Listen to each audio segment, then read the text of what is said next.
The full book of Eva is available on Amazon, both in paperback and digital form. Links are down in the description if you'd like to check it out. Thank you very much for watching. Eva, Chapter 1. Evelyn found herself in the rundown section of the otherwise boring city that she called her home. The dreariness from the dark clouds that hung in the sky setting the perfect scene for a mid-afternoon walk. Dilapidated buildings served as concrete monoliths that reached towards the sky. They were cracked and worn down from years of disrepair, standing and watching as the people that filled the streets below them walked by with hurried secrecy. Evelyn saw the sea of half-obscured people, their faces covered by scarves or jackets to protect themselves from the cold bite of winter's breath. Evelyn was no different. Her tattered pink jacket was pulled up as high as it could go, but even still her hot breath steamed before dissipating against the fabric that covered her face. Her soft brown eyes watched the pavement beneath her pass by, fixating on small cracks that spread like webs throughout the concrete before focusing on the loose shoelace that trailed lazily behind one of her light, pastel blue sneakers. She continued to watch as the shoelaces dragged along the pavement, her long black hair falling around her face as she tucked her hands into the pockets of her jeans. She walked like this for a while, aimlessly staring directly at the ground with only the vision on her peripheral to serve as a guide through the streets. Evelyn had no destination in mind. She was merely walking as a way to pass the time. She didn't really have anywhere to go, and moreover no one to really go to. She had been alone for years, so walking aimlessly through the streets was one of the most fulfilling things she could spend her time doing. The city was uncaring. It looked down on her with the same cold, passive dismissal that was mirrored in the eyes of every person that passed her. She stopped at the edge of the street, both feet firmly planted on the small declination of concrete that merged onto the asphalt, as she brought her head up to look over at the group of pedestrians that gathered on the other side of the road. The lights ahead were red, and she could see someone standing at the edge of the street opposite her. Their feet were firmly planted on the concrete declination that merged into the asphalt in much the same way as the one that she was standing on did. Evelyn leant in, her body fighting the force of gravity as the muscles in her legs contracted to keep her balanced. Her eyes squinted at the other person, but before she could focus, she felt an abrupt force on her shoulder.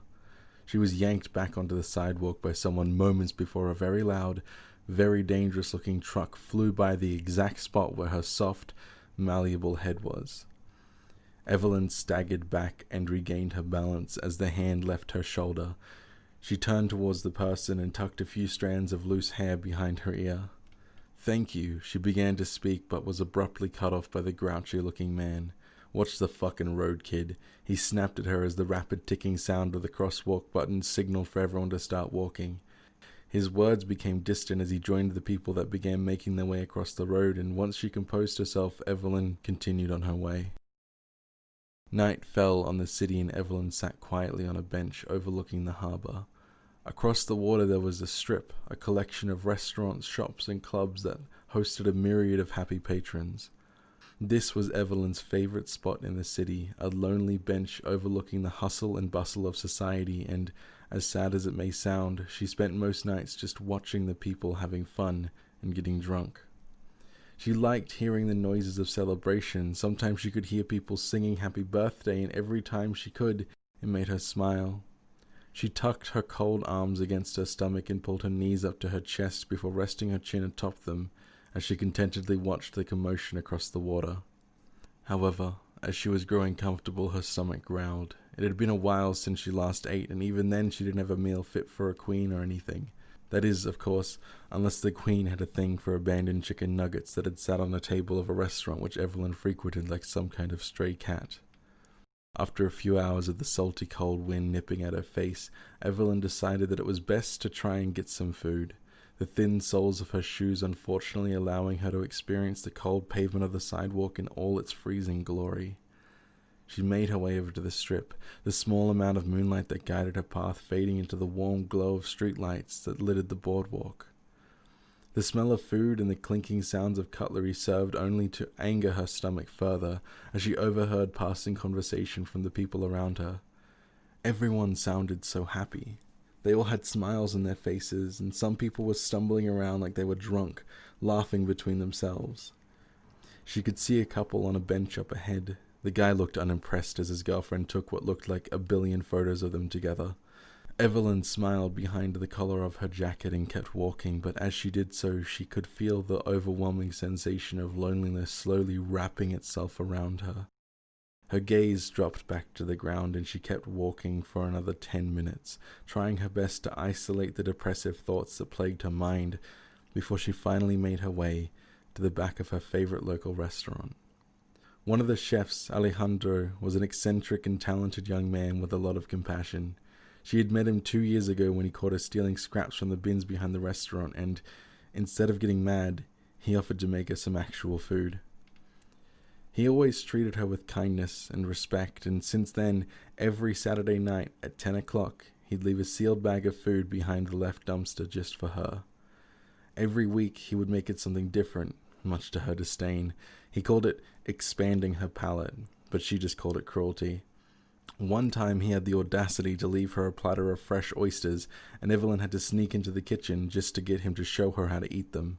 It was embarrassing to ask, and the moment she did, he started laughing at her. She was so annoyed and flustered that she stormed out, only to be chased down by him.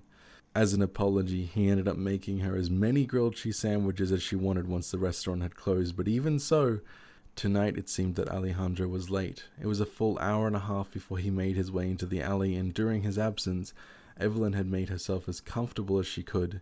She tucked herself against the corner of the large dumpster to shield her body from the cold winter winds that rushed down the alley. Her face was tucked under the collar of her jacket, and her hands were nestled into the pockets. She was shivering profusely, and in an effort to keep herself warm, she pulled her knees to her chest as she cursed the weather. Unfortunately, the weather wasn't even the worst part. The worst part was the utter boredom. Being homeless meant that Evelyn had a lot of free time, and for her, that meant spending most of it lost in thought. She fantasized about how life could be different, not in a naive, childish way like wishing she still had a family or a home. No, instead she loved to think about fantasy. She thought about the stories her mother used to tell her when she was little, stories of elven knights and draconic warriors. She spent a lot of time fantasizing about a world where she was uninhibited by being homeless, a world where she could travel in search of power or gold or even just notoriety, a world where people knew her name. As Alejandro gently nudged her with his foot, she was snapped from her fantasy. She'd been thinking about a raven-haired elven woman single-handedly defending a village from an army. She thought about the way her hair danced in the midnight air, the way her body blurred to the naked eye as she darted from enemy to enemy, the way the light of the burning buildings bounced off her elegant form. But alas, she was brought back to reality, and as she looked up at Alejandro, he held up a small bag. His face was alight with a warm smile, and she shuffled up to her feet. "Thanks," she spoke meekly. Her voice was quiet and withdrawn. "Hey, don't mention it," he smiled. "You want to come inside for a bit? No one's around to care, and it's a hell of a lot warmer than out here." Sure." She nodded and took the bag from him as they both made their way inside. "So how's it been, kiddo?" he asked, and she watched as he maneuvered his way around the kitchen. She looked around for a place to sit, but just ended up dropping to the floor and leaning back against the wall. She retrieved her dinner, a tightly packed Italian sub with every kind of vegetable imaginable. You know, cold. "Yeah, I can imagine." He laughed. "You staying warm out there?" "Trying to." She trailed off, focusing on slowly dissecting her meal to rid it of the deplorable tomatoes that dared infest it. "Hey, whoa." Alejandro looked over at her. She had the sandwich laid out in the paper it had been wrapped in, and she was picking it apart like she was a surgeon. "If you didn't like tomatoes, you could have just said something. You're wasting good food." Evelyn finished her careful procedure, placing the pieces of bread back on top of their respective parts before looking to Alejandro with a proud smile. "I don't like tomatoes." "Noted." He rolled his eyes but still smiled. He began making his way around the kitchen, and as Evelyn's eyes followed him, she was slowly beginning to nibble away at her tomato-free food, whilst quietly admiring the way that he expertly completed even the most mundane of tasks. After 10 minutes or so, Evelyn was full, and Alejandro was preparing to leave. He grabbed his backpack and pulled out what looked like a lump of wool, before shoving it in her direction. "Here," he smiled. "My grandma made this for you." Evelyn tilted her head and carefully examined the gift. A blanket? She looked at him in confusion as she took the lump of wool, letting it fall out in a mess in her lap. It was an extra-large, hand-knitted, grey woolen blanket. Yeah, I told her about you and she wouldn't let me leave without taking it. I wasn't sure if you'd want it or not, but if I go back to her with it, she'll beat me black and blue. He laughed and slung his backpack over his shoulder. That's so nice. Evelyn smiled and pulled the blanket to her chest. It was warm and smelled like old lady. Yeah, well, time to go, stray cat. It's already late enough without you keeping me here any longer. He laughed and tousled her hair before opening the back door. Well, Evelyn stood up and smiled, the blanket still clutched tightly to her chest. Thanks for letting me hang out again. She bundled up her new gift in her arms and made her way outside, back into the cold and unforgiving winter winds. He wasn't far behind. She could hear him fidgeting with his keys in order to lock the door, but she was already on her way.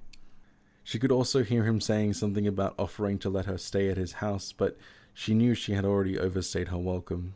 She never faulted him for calling her a stray cat. She always came around when there was food and left without a sound.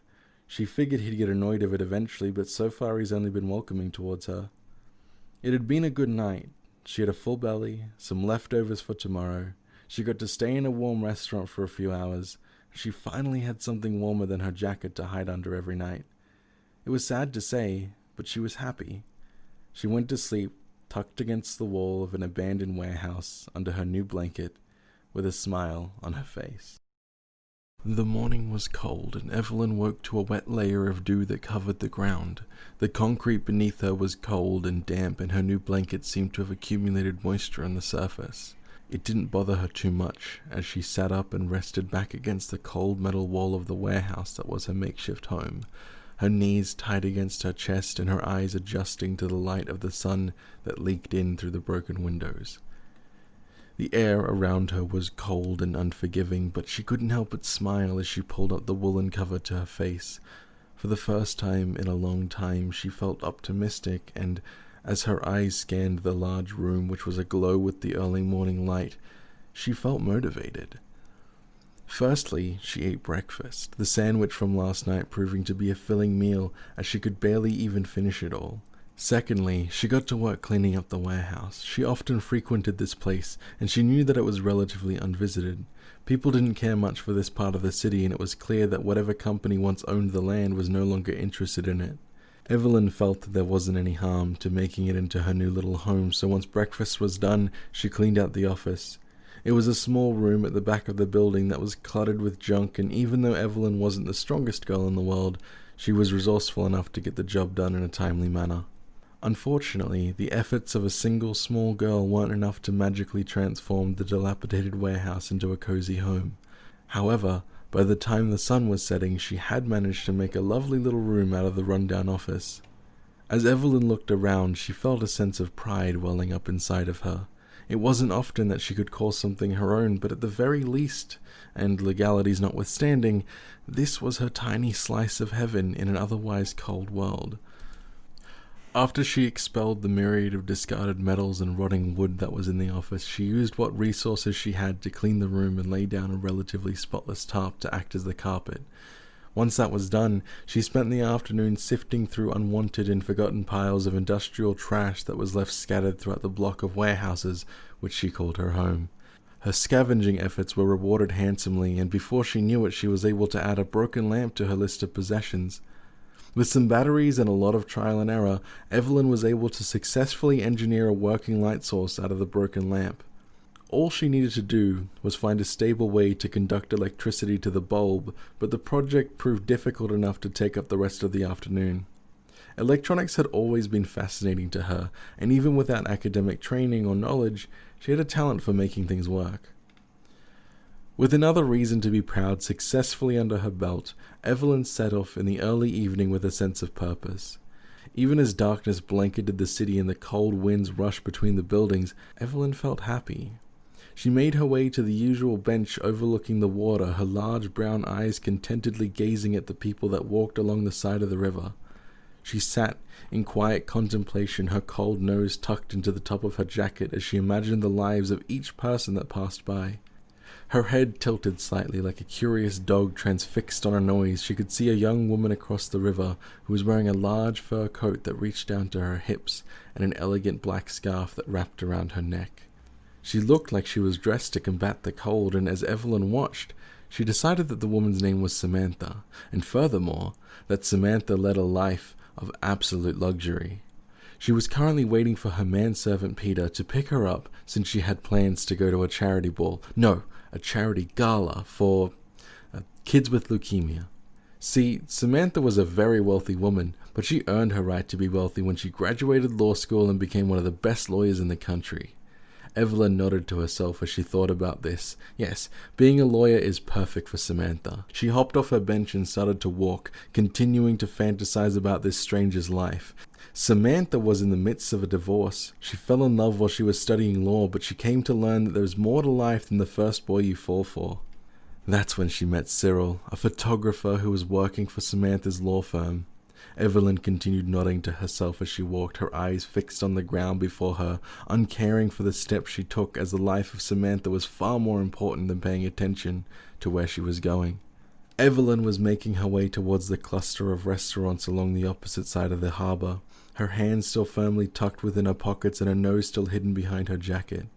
But Samantha was on her way home to get changed. To the gala, Samantha thought to herself in Evelyn's mind. I shall wear something so stunning that Cyril must notice me. Samantha, despite being desperately in love with the mysterious, handsome photographer, went completely unnoticed by him. The painful invisibility served only to stir her unrest, and when her husband showed an increasing lack of interest in her, Samantha left. If not to pursue Cyril, then to pursue someone who would make her feel the way that Cyril did. Yes, Evelyn quietly spoke into her jacket. Samantha loves the idea of Cyril. She was smiling at this fictional world that she had constructed, a world where a woman like Samantha saw her unhappiness and chose to pursue what she really desired.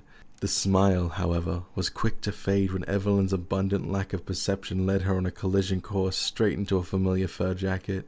She bumped haphazardly into a stunningly beautiful woman who was adorned in a black scarf, the force of their collision causing Evelyn to stumble back a few feet.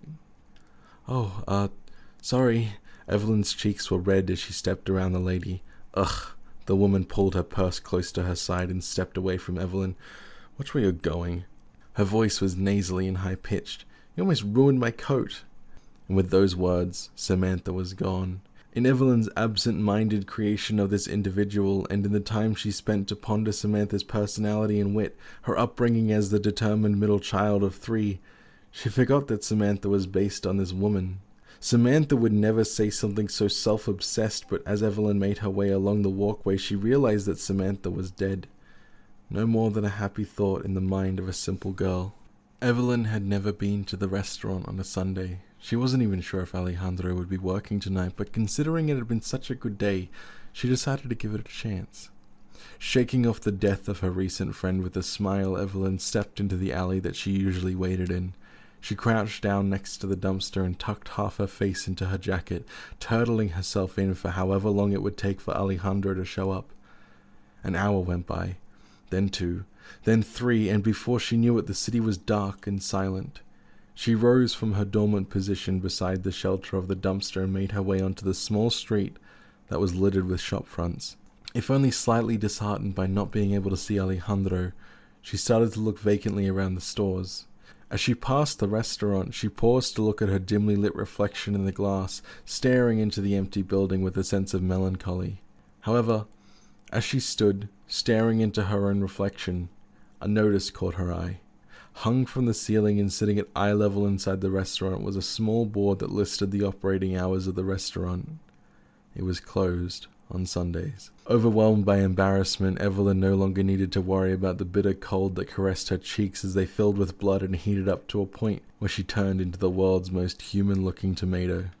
Despite the evident absence of eyes to judge her, Evelyn spent the entire walk home hiding as much of herself as she could in her jacket, silently cursing herself for never considering such a simple and obvious explanation for the complete lack of people around the restaurant. The warm glow of her new light was accompanied by the warmth of her new blanket as she dove beneath it, hiding herself from the world and its sensible notions of operating hours. The morning sun was bright against Evelyn's pale cheeks. The horrendously red blush had faded during her relatively peaceful sleep, and she was roused to consciousness from the blinding light that cascaded in through the broken windows.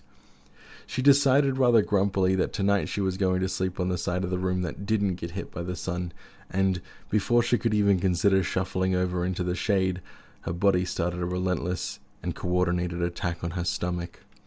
Protesters flooded her empty and angry body with the unanimous chant, "Food, food, food," and as a result, an audible grumble echoed from her abdomen.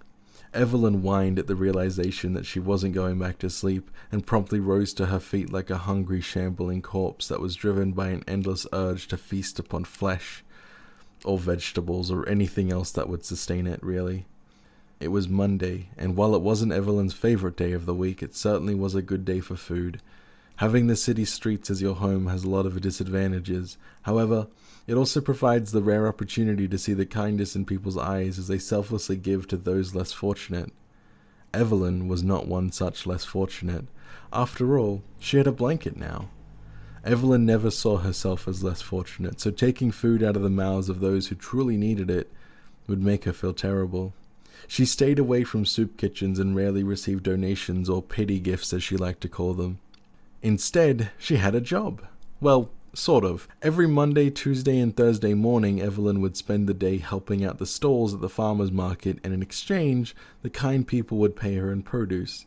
This meant that Evelyn usually had enough food to last her the entire week, if she portioned her food correctly.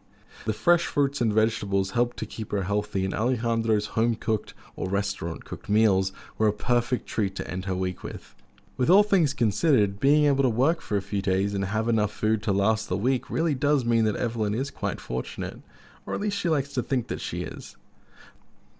Her stomach was still growling as she arrived at the markets. Everyone there knew her by her name, and they all took the time to greet her as she made her way to the showrunner.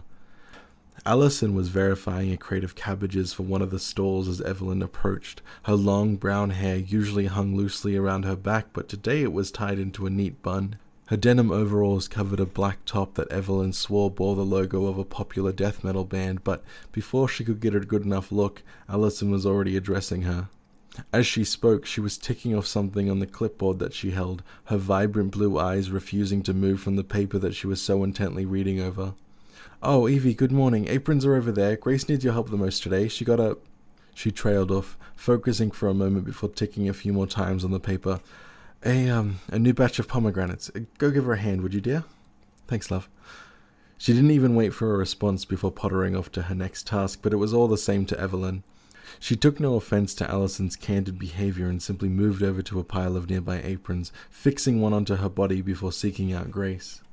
The kind, elderly woman was at the head of Grace's Grocers, a rather moderate-sized stall adorned in a variety of fruits and vegetables. In the center, however, taking up a significant amount of space, were her prized pomegranates. "Oh, it's pommy season, Evie!" The old woman nearly jumped with joy, quickly striking a pose to show off her new stock to Evelyn. "Look how beautiful they all are! Look!" She picked one up and forced it into Evelyn's face. "There!" Evelyn couldn't help but giggle as she took the fruit, pretending to inspect it. "They're gorgeous, Grace. You did a great job this season." "Oh, it wasn't me, dearie." The woman proudly pointed over to a man who was still in the middle of setting up signs. "Me boy Petey sure helped me a bunch this time round." She nodded proudly as Evelyn gave the man a small, meek wave. Now, we've got work to do, Evie. You and me are going to sell more pommies than you ever did sell in your entire life." I've never sold a pommy, Grace," Evelyn tried to point out, but the woman didn't seem to be listening. "Oh yes, we'll make sure plenty young'uns go home with pommies enough to last in the winter." She laughed rather boisterously, and it was quite hard to ignore the infectious nature of her optimism. Her sharp Scottish accent helped to air her genuine excitement over such a seemingly mundane fruit. "Get to work now, lass. Go help Edie set up the signs and then sell!" Evelyn gave another giggle as she made her way over to the collapsed metallic boards resting against the stall. After she propped them up out the front, she spent a good 10 minutes ensuring that they were the most alluring chalk signs in the entire market. "Pomegranates galore," read the top line. "Don't miss out," read the second line. "Best pomegranates in the city," read the third. The board was spruced up with engaging floral designs around the edges, and each letter popped with bold color to draw the eye in. Once she was done, she took her place behind the stall to wait for customers, and as she did so, Grace's son came up to her. He looked like he was pretending to check some papers on the table in front of her. "So you're the famous Evie I've heard so much about?" He chuckled, but Evelyn wasn't sure what was funny. "I suppose so," she shrugged and looked up at him. He appeared to be in his mid-40s, and he definitely wasn't dressed for the job, considering he was wearing a rather well-maintained suit. His brown eyes matched her own, and his short black hair seemed to be slicked back with hair gel. Whatever he was doing here, it didn't seem like he'd stay long. "I've heard a lot about you, Evie." His voice rung with a strange sense of doubt, like he didn't believe that was her name. "Okay," she responded simply, but hopefully not impolitely. "My mother sings your graces, saying how helpful you are when she's working here by herself." As he continued, it started to feel like an interrogation. "She's nice to me. She tells me stories about when she was younger." Evelyn shrugged again, looking away from him for a moment, but when her eyes returned, he was a step closer, his voice dropping to a more hushed tone. "Look." He dropped all pretense of being nice as he turned his head towards Grace, almost as if he was checking to make sure she wasn't looking. "I don't care what they all think of you. I don't trust a tramp handling my future business as money, and frankly, neither should anyone else. So if I find out you stole even a single penny from my mother, I will crush you with the full extent of the law." He didn't share his mother's accent. Evelyn took a step back from him and just quietly nodded. "Okay," she said rather meekly. She knew defending herself would only cause more trouble. The man backed off, said goodbye to his mother, and then promptly left the market. Evelyn was quiet for the rest of the day. Every time Grace tried to speak to her, she cut the conversation short and shuffled off to do some menial task by herself. Every time a customer came, Evelyn made sure to be out of sight, busying herself so she didn't have to make any sales. By the time they were finished packing up the stall, Evelyn was ready to go home. An air of sadness surrounded her, and even Grace's cheery attitude wasn't enough to make it go away. When Alison came over with a box of food, Evelyn took it with a quiet thanks before rushing home without a word more. She wasn't sure why she cared so much about what a stranger thought of her, since Alison, Grace, and everyone else showed how much they trusted her. Every time they let her make a sale, or every time they ran off on an errand and left her to hold down the fort, was a sign of trust. Still, there was a strange, painful truth in the words Evelyn heard today that struck her down to the ground. She knew she wasn't normal. Normal people don't sleep in abandoned warehouses or beg for scraps from nice restaurant chefs. But being reminded of how the people outside of this very specific bubble saw her was hurtful. Sleep that night came restlessly, and even the comfort of her new blanket wasn't enough to protect her from the cold, biting winds that swept through the cracks in the walls. Her jacket, bundled up as a pillow beneath her head, was soaked wet with her tears. It wasn't like her to cry like this. It wasn't normal for her to respond to the world in such a simple way. When she got hurt, she'd smile. When she was put down, she'd rise above and prove her worth. But tonight, if only for tonight, she didn't stop herself from feeling weak. Her sobs were quiet, withdrawn, barely echoing past the door to the office that she slept in. Eventually her tears stopped, and she found some semblance of rest, hiding beneath the warmth of her blanket. Evelyn's sleep was uncomfortable and short, constantly waking up and falling back asleep, never truly finding comfort or peace. Even so, she woke with purpose and decided to think about the situation over breakfast. The menu was simple but filling. An apple, an orange, and a handful of grapes would sustain her for the day. As she sat, she thought about Peter, about his misguided perception of her and his threatening tone. She understood his concerns but condemned his behavior, and ultimately she came to the conclusion that the best way to approach the situation was to prove him wrong. As she finished her grapes, a wave of determination overcame her, and before long she was setting off towards the markets. Evelyn arrived with a bounce in her step and a smile on her face, waving to everyone as she passed their stalls before finding Alison towards the back of the markets. The woman seemed to be discussing something with Grace, but the two of them quickly shut down their conversation upon Evelyn's approach. "Good morning, Evie," Alison smiled. "Good morning," Evelyn returned the smile, swaying in place slightly. Good morning, Evie." Grace quickly dug through her purse and offered up a hard candy in true kind old lady fashion. "Oh, thank you." Evelyn took the candy and placed it in her pocket of her jacket, tapping the outside of it. "This will be the perfect treat to end the day." "Well, you do your best to be enjoying that, young lady," Grace laughed. I was getting concerned I was after you bolted out of here yesterday. Ah, yes, Alison nodded in agreement. Is everything okay, Evie? Ah, Evelyn went quiet, the smile and jubilant attitude wavering with her response. Yes, everything is okay. She forced a smile at the both of them. Good to hear it. Alison was looking Evelyn over in suspicion. Good, Grace interjected, because for a minute we was concerned you got scared off by Petey. Grace laughed in a rather boisterous manner. What do you mean? Evelyn's whole face dropped to a rather concerned expression. Oh, don't be daft, lass. You think I didn't hear him running his mouth off on you like some kind of savage fool? She scoffed. That boy ain't got no manners, just like his father. She shook her head before looking back at Evelyn. Don't worry, lass. I gave him a right kick up the arse for being a prick and told him not to be coming around here again if he'd be arbouring that kind of attitude against me poor Evie. Yes, well, Alison began to speak but quickly cut herself off. Every ounce of worry and fear had been washed off Evelyn's face and replaced with an overwhelming sense of gratitude that was threatening to burst out of her. Her eyes were watering, her cheeks were flushed, and her lip was quivering. Oh, come now, Evie, did you think we'd leave you out to dry? Evelyn was struggling to form words, so she just gave a very simple nod before shaking her head, and before she could even attempt to speak again, she broke down into tears in front of them.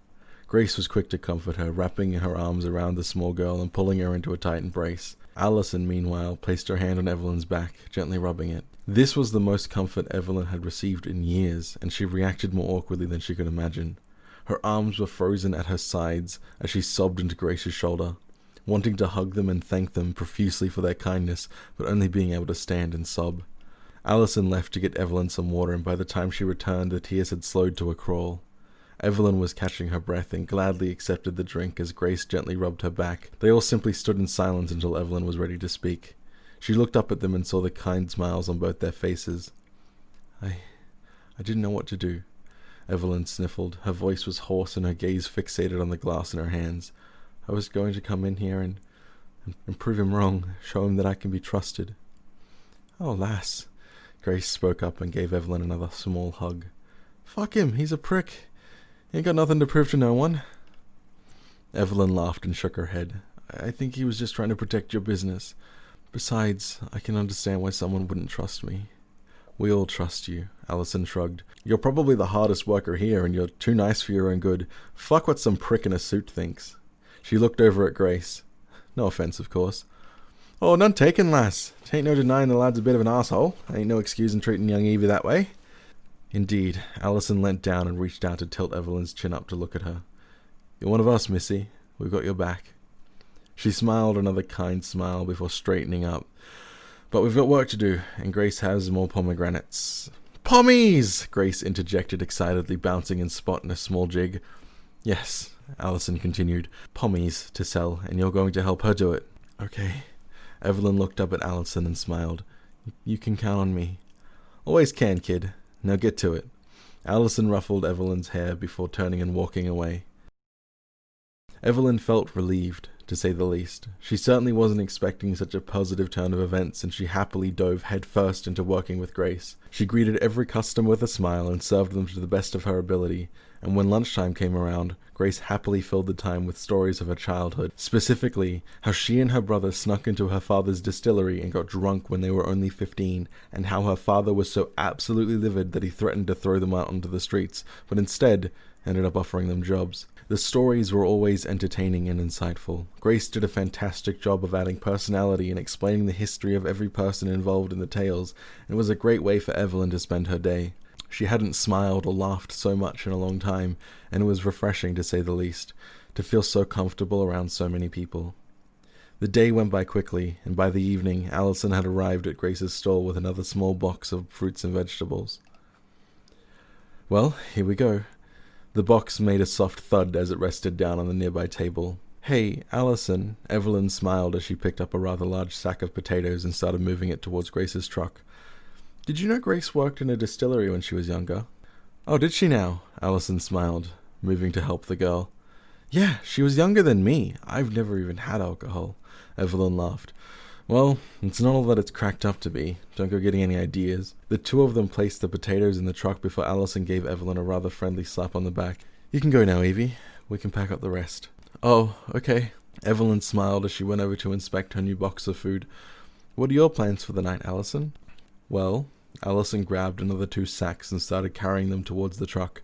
Pris is with her father, so there's not much on the agenda. Probably just going to catch up on Ever Beyond. Ever Beyond? Evelyn tilted her head. She had no earthly idea what that was. Yeah, you know. Alison cut herself off to heave the sacks onto the back of the truck before dusting her hands off. That soapy show about the girl who finds her husband cheating on her with her own sister? Oh, Evelyn laughed softly and shook her head.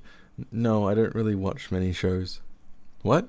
Alison picked up yet another 2 sacks. Oh, I guess the shelter doesn't really have a TV. Evelyn looked away before picking up her box. I should get going, Alison. Thanks for everything. She flashed a quick smile before scurrying off with her bounty, disappearing behind some stalls and making her way towards the city. The temperature was dropping quickly as the sun disappeared behind the horizon, and as Evelyn carried a box of produce, she could feel her fingers growing numb from the cold winds that lashed against her exposed skin.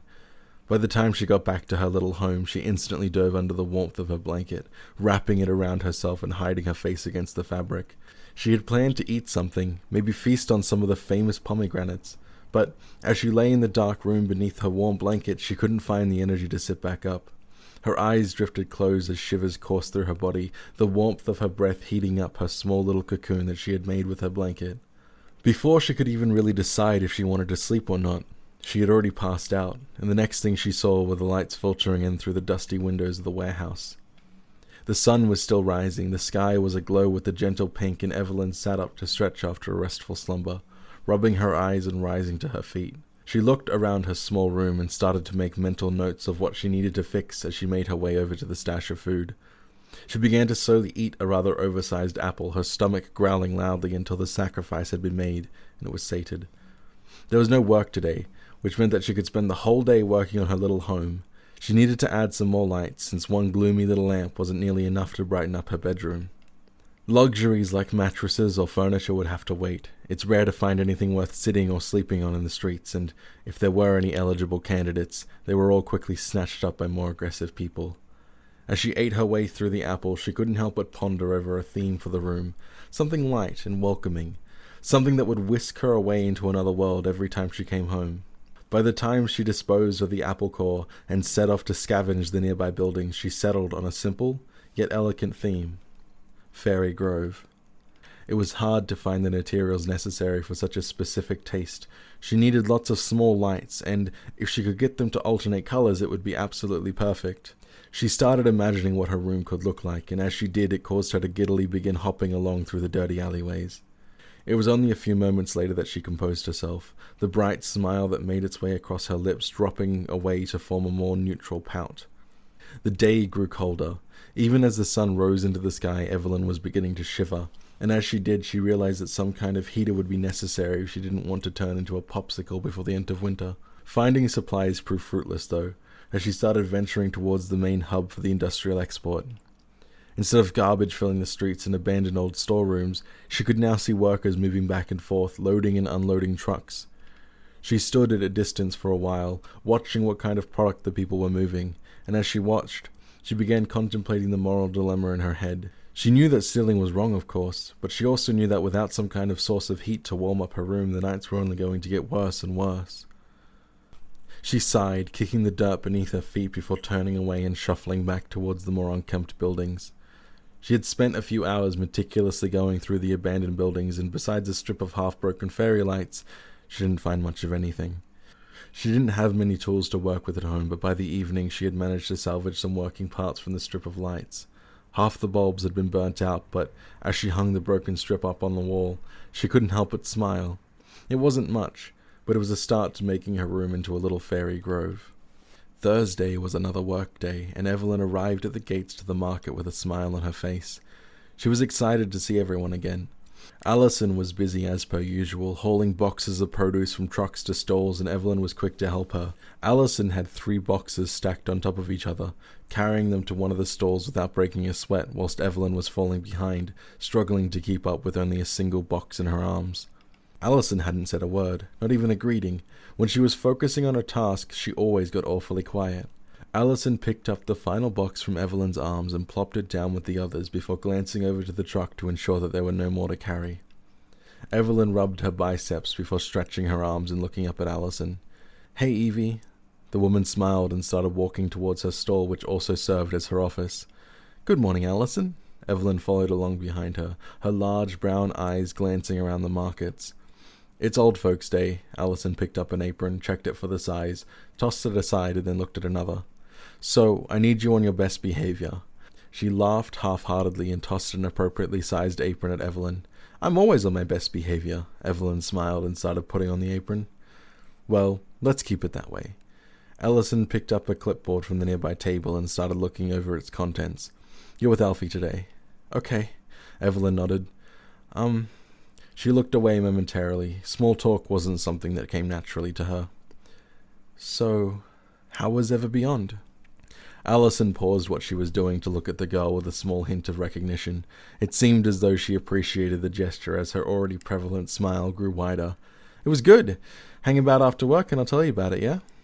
Evelyn nodded in response. Her cheeks were slightly flushed, so she quickly shuffled away. Old Folks' Day is a fortnightly event where the local retirement homes bring their elderly residents on a day trip to the markets. Alison always put Evelyn on Alfie's stall on Old Folks' Day because, as Alison put it, all the old people loved her. She was always captivated by their stories and spent the time listening to each and every one of them as they made their purchases. Evelyn arrived at Alfie's stall as the elderly man was tenderly rearranging his assortment of mangoes. He was quite tall and thin, and always dressed rather nicely. His button-up blue shirt was tucked neatly into his black pants, which were held up by some matching suspenders. A rather cute bow tie sat around his neck, completing the whole outfit. "Good morning," Evelyn spoke out somewhat quietly. "Eh?" Alfie turned and looked at the girl before smiling. "Ah, Evelyn, good morning indeed." "How are you today, Alfie?" Evelyn moved behind the stall as she spoke. "Good, little miss, good. Babysitting me today, are you?" The old man laughed a rather hearty laugh as he finished rearranging his mangoes. "It would seem so." Evelyn nodded and took a seat on one of the nearby stalls. "Afraid we haven't much produce left, little miss." Alfie looked up to the sky. The sun was shining down on the whole city now. "Winter's here. Gonna have to pack her up soon and wait for the next season." "Well," Evelyn smiled softly at the man, "let's do our best to sell what we have." "Suppose so." Alfie nodded and scratched his chin before taking a seat as well. "Customers should be here soon." The day began and customers started arriving in droves. Most of the people who came were just interested in getting some fresh air, while others wanted to socialize. Regardless, Evelyn's morning was swamped with countless stories from the elderly people that came to her stall. Some of them seemed to come just so that they could talk to her and see how she was doing.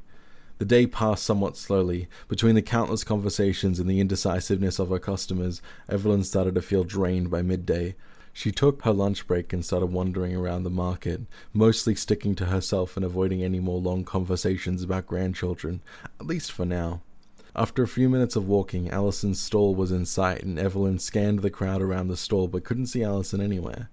She got closer and noticed that the stall was unmanned, but she could hear voices coming from behind Alison's car, and decided to go see what was going on.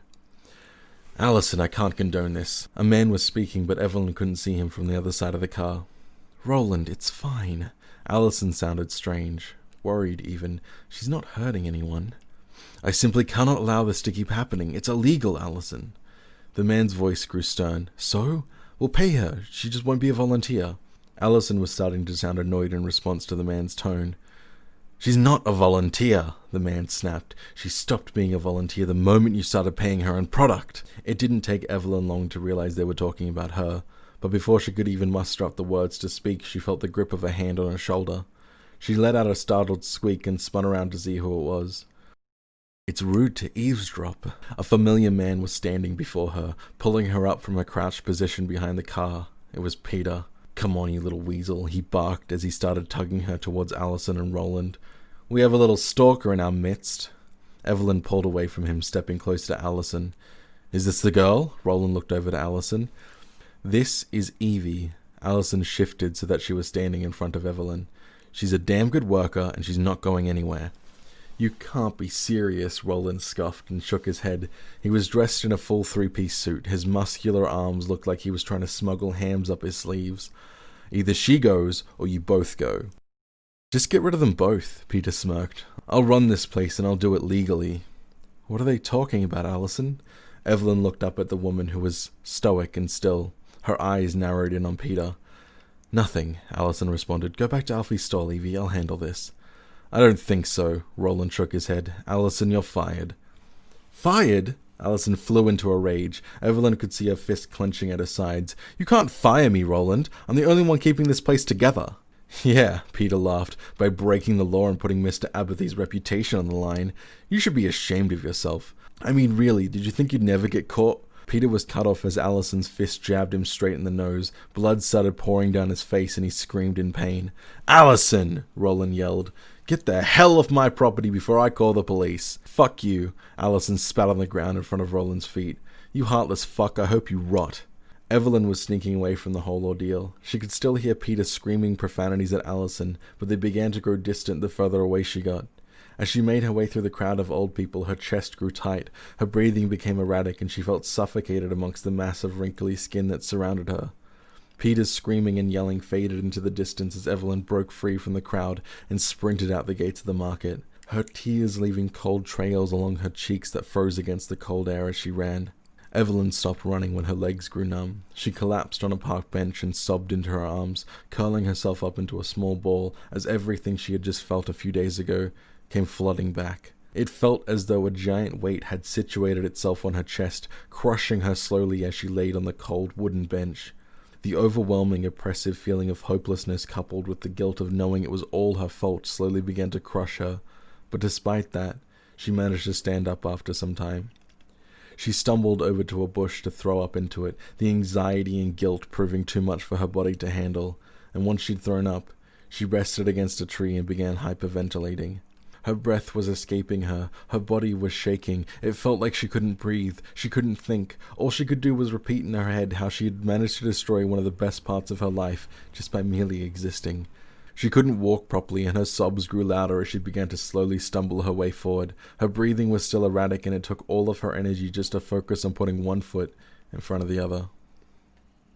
Evelyn wasn't sure how much time had passed, but the next thing she knew, she was standing next to the dumpster in the alley beside the restaurant where Alejandro worked. She felt weak, nauseous, and she couldn't even recall how she managed to make it here without collapsing. She felt sick to her stomach, and all she wanted was to see the face of the only person who made her feel reassured. She was stuck in the alley for quite some time, resting against the dumpster and holding onto it for support as her breath continued to hitch and heave. Eventually she calmed down enough to begin taking deep, labored breaths, which helped compose her enough to stop shaking so violently. Her eyes fixed on the door to the kitchen, her mind racing with thoughts of inadequacy. She wasn't even sure if she deserved to see Alejandro, if she deserved to be comforted. After all, this entire situation was her fault and there was nothing anyone could do to fix it. Although, the thought of leaving without seeing him, of returning to her cold, lonely makeshift home was more devastating to her than anything else. She felt stuck. She felt like she couldn't move. She didn't know what to do or where to go, and it was crushing her. Eventually, the feelings began to subside, and in a spontaneous moment of courage, she decided that she wanted to see Alejandro, or at least she wanted to try and see Alejandro. She meekly knocked on the restaurant door, her eyes puffy and red from the amount that she had been crying, and after a few moments, the door opened to an inquisitive-looking woman who tilted her head down at Evelyn. Evelyn's voice was shaky. Is Alejandro? She felt sick again. To stop herself from vomiting on the spot, she collapsed to her knees and started crying, her head buried deep in her hands. She couldn't hear anything over the sound of her own sobs, but a few moments after she fell to the ground, she felt a hand resting against her shoulder. "Little cat," the familiar voice of Alejandro rung over her sobbing. "What's the matter?" Evelyn rose her head to look up at him, but as she stared into his kind, concerned eyes, all she could see was the face of Alison with the same kind, concerned eyes. She threw herself forward as her sobs grew louder. "Please," she gripped his shirt as he rested his arms around her in return. "Please don't leave me too." "What are you saying?" he laughed, one of his hands moving up to rest on her head. "I'm right." "Alejandro!" The sound of a woman came booming from within the restaurant. "What are you doing?" She started storming over, and Evelyn quickly retreated back into the alleyway, wriggling out of Alejandro's grip as he rose to stand and look at the woman. "I'm helping a friend." He rose his hands defensively. "Friend!" the woman yelled. She was wearing a full chef's outfit and waving a tea towel around like a flail. "You mean that little street rat?" "No, chef." Alejandro stood directly in front of the door to block the woman from getting through. She's just my friend. Leave her be." "She's here for more food," the woman yelled, smacking Alejandro with a small towel. "You give her my food?" "No, chef." Alejandro moved to try and block the towel. "She was just leaving." "No!" The woman stomped her foot. "You give this girl food on my dime. Now you do it in front of me, while I'm here. You get out of my store." She started shooing him out of the door. The entire restaurant had halted at this point. All eyes were staring towards Alejandro and subsequently Evelyn, and all she could do was panic. Evelyn quickly scrambled back. Her head hit the dumpster, and when it did, she clambered to her feet and started sprinting down the small path towards the street. Her sobs continued, and she could still hear Alejandro arguing with the woman as she exited the alley and came out onto the footpath. She didn't care where she went. Her legs were just moving her. She bumped into people left and right, her feet stumbling at times as she made it 2 blocks away. Her tears were back in full force. Her cheeks were now fully soaked, and the cold wind bit down on her skin like 1,000 tiny piranhas. Her chest heaved up and down heavily as she rested against a pole in the street for a moment, regaining her composure and her breath as tears blurred her vision. She felt like there was a storm within her mind, a hurricane of thoughts that clouded everything and just made her feel like crying. Her legs felt weak, her arms felt like they weighed a ton, and as she saw a flash of green light, she started crossing the street. Her eyes were blurry with tears, and as she stepped onto the road, she wiped them on her sleeve, a few hitched breaths escaping her before she paused to take a deeper, calming one. Although, as she paused to collect herself, she heard a cacophony of horns blaring in her ears. She looked around, brown eyes bloodshot from the tears. There was no one in the crossing walk with her. All the pedestrians were standing back on the footpath, and she watched them curiously as tires began to screech around her. The horns continued blaring as the bright lights of a large truck came barreling towards her. And as she stood, frozen in the center of the crossing, all she could think about was how she wished she was in a fairy grove, resting beneath the warmth of her blanket. Then everything went dark.